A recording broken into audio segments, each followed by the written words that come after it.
دوستو، امریکہ کے شہر لاس اینجلس میں جو آگ لگی ہوئی ہے، جس کی وجہ سے لاکھوں انسان متاثر ہوئے ہیں، لاکھوں انسان بے گھر ہوئے ہیں اور کچھ لوگ مارے بھی گئے ہیں، لیکن وہ آگ رکنے کا نام نہیں لے رہی۔ اس آگ نے تقریباً 34,000 ایکڑ سے زائد اراضی کو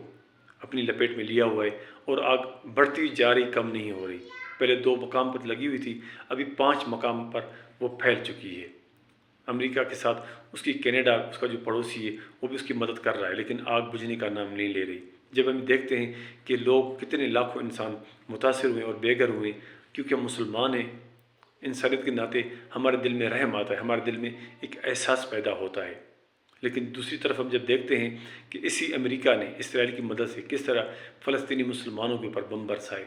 ان کے شہروں کو کھنڈرات میں بدل دیا، لاکھوں انسانوں کو مار دیا، معصوم بچوں تک اس نے معاف نہیں کیا، یہاں تک کہ اسپتالوں میں بھی اس نے بم برسائے تھے۔ جب ہم دیکھتے ہیں تو ہمارا کلیجہ، ہماری دل ٹھنڈی پڑتی ہے، ہمارا کلیجے میں ٹھنڈ پڑتی ہے، کیونکہ ہم پچھلے سال سے اسی امریکہ، اسی اسرائیل کے لیے بددعائیں کر رہے تھے، کیونکہ ہم کمزور ہیں، ہم بددعائی کر سکتے ہیں، لیکن ہمارا رب تو کمزور نہیں۔ ہمارا رب جس طرح پہلے طاقت میں تھا، جس طرح پہلے والی قوموں کو، سرکش قوموں کو اللہ تعالیٰ نے عذاب نازل فرمایا تھا، اسی طرح اگر چاہے اللہ تعالیٰ تو اس قوموں کے اوپر بھی عذاب اپنا نازل فرما سکتے ہیں۔ دیکھیں، امریکہ کی مدد سے اسرائیل نے کتنے بم برسائے تھے، جہازوں کی مدد سے، ٹینکوں کی مدد سے ہزاروں ٹن بم برسائے گئے کہ اس غزہ کی پٹی کو ملیا میٹ کر دیا، ان کو ایک قبرستان میں تبدیل کیا جائے۔ لیکن اللہ تعالیٰ کی قدرت دیکھیں کہ اللہ تعالیٰ نے کوئی بم نہیں چلایا،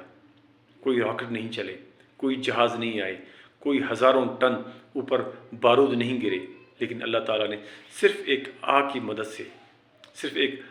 مدد سے اسی امریکہ کو، جو اپنے آپ کو سپر پاور کہتا ہے، اس کے سب سے بڑے جو شہر ہے لاس اینجلس، جس میں بڑے بڑے سیلیبریٹیز وغیرہ رہتے ہیں، اس شہر کو ملیا میٹ کر دیا، اور وہ دیکھتے رہ گئے، کچھ نہیں کر پا رہے۔ اس کے ساتھ اس کے جو اتحادی ہیں، جو اس کے ساتھ پڑوسی ملک ہیں، خاص طور پر جو کینیڈا ہے، اس کی مدد کر رہا ہے، لیکن اس آگ کے اوپر قابو نہیں پایا جا رہا، کیونکہ یہ اس رب کی طرف سے ان کے اوپر عذاب ہے، جو ان ظالموں نے خود چنا ہے اپنے لیے، جو مظلوم لوگوں کے اوپر ظلم کر کے، معصوم بچوں تک کو مار کے اپنے لیے انہوں نے عذاب کھڑا کیا تھا۔ اور ہم امید کرتے ہیں کہ اللہ تعالیٰ اپنے ظالم،